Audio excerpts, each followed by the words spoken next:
Mr. Ray. Okay, so there are certain great conservation laws that exist in science, okay? One of them, they all have the same form. One of them you've already studied in Chem 1. And that was the law of conservation of mass, which basically said the amount of mass before a reaction takes place has to equal the mass afterwards. That was the whole basis for balancing equations. If matter didn't have to be conserved, then you couldn't balance the equations. Maybe if we start with 4 hydrogen atoms, maybe we only get 3. Okay, maybe we lose a hydrogen atom in the process, okay? So you already know one of the great conservation laws, law of conservation of mass. And they all have the same form.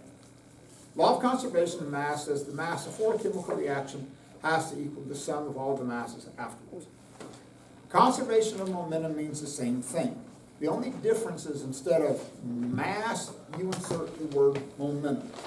So however much momentum exists before a collision or an interaction has to equal the sum of all the momentums afterwards. Now, this is where mass and matter differ in terms of how this thing starts.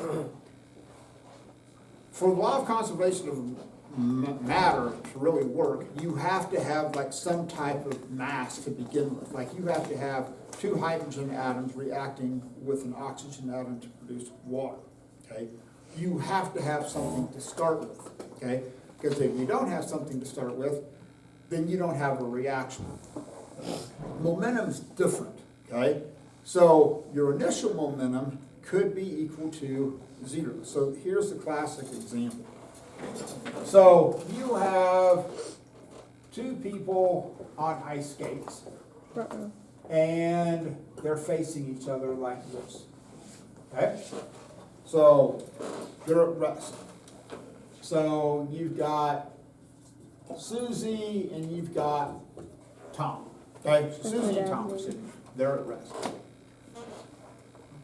The other thing about momentum problems is that we avoid annoying things like friction. Just like when we studied gravity, we neglected air resistance because of the fact that it just muddied the water.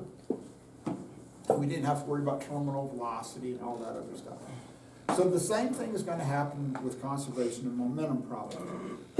Unless you're specifically told to worry about friction, don't, okay? These are all idealized situations where no energy is lost in the collision, everything is ideal. So, you have Susie and you have Tom. So, the mass of Susie, let's say, is 50 kilograms, and Tom's mass is 60 kilograms. Okay? Oh, pretty heavy. So, all momentum problems start the same way. Momentum problems, in and of themselves, aren't difficult. Where you run into trouble is if you try and get cute and you try and shortcut the process. That's where momentum problems become difficult. So in this situation, I'm going to have 2 things. I'm going to have, and here's the broad idea, that the sum of all the momentums before have to equal the sum of all the momentums afterwards. So we use P and we use P prime, okay? So the prime indicates what's happening after the event. So, this is how this would start. There's 2 people involved here. If there was 3, I'd put a 3rd person, okay? So, this is how it starts. The momentum of Susie plus the momentum of Tom equals the new momentum of Susie plus the new momentum of Tom, okay? If it was a cannon and a cannonball, I'd have that. If there were 3 people involved in this, I'd put the 3rd person. But they all start the same way. Now, since both of these are at rest, what's the momentum on the left side of the equation? Do not make this difficult. Hey, what? 0. 0. They're at rest. So this side of the equation is 0. Okay? I'm not saying they don't have mass. I'm not saying they don't have inertia. I'm just saying they don't have any momentum. Okay? That's all we're saying. Now, afterwards, what has to happen to these momentum so that they add up equal to zero? One of them's negative. Yeah. So you've got to have some positive value and some negative value. So since momentum is a vector quantity, which direction are their momentum vectors going to point? Opposite. Opposite. So when they push off of each other, which direction do they have to go? Opposite. Opposite direction. They can't push off of each other and both go in the same direction. They have to go in the opposite directions. So what that means is if you look at Susie, okay, so this is going to be the mass of Susie times her new velocity plus the mass of Tom and his new velocity. But their momentums have to add up to equal to zero. So what's the only variable in there, velocity or mass, that could be a negative value? Velocity. Velocity. You can't have negative mass, okay? So if you define Tom's direction as being positive, which is cool, doesn't make any difference, then Susie has to move with a negative value. Okay, cool. So since Tom has more mass, so he has a bigger mass, so what do you know about his positive velocity relative to Susie's? It's smaller. It has to be smaller. So this is going to be some small positive velocity of Tom.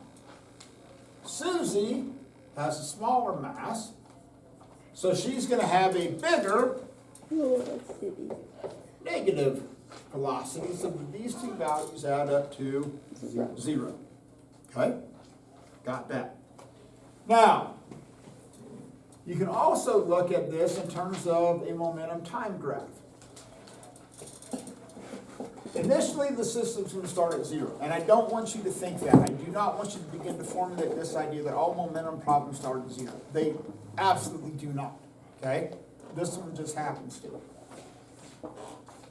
So if you define Tom's momentum as being a positive number, what's going to happen is that that's going to spike up, and then we assume that the momentum is going to be constant because we're neglecting this idea of friction. This is why a lot of momentum problems are set on ice, okay? So Susie's is going to go like this, and that's going to level off. So what's happening to create a change in momentum? What are they doing? Speeding up. Well, physically, what are they doing? Moving. Nothing. Moving away from each other. Push. Applying a force. Yeah, some force has to be exerted, right? Because if you don't exert a force, your momentum doesn't change. So this is when they're pushing off of each other. So Tom's, this is Tom's, okay? So his change in momentum is going to equal the negative change in momentum of Susie. So his momentum is going to come up like this. Her momentum is going to come down like this. So this is what's happening when they're pushing away from each other. Afterwards, these lines become horizontal because we're assuming that there's no friction. Without a friction, they have momentum. Their momentum just isn't changing. Okay, stop you on the camera. Let's go to the back of the room.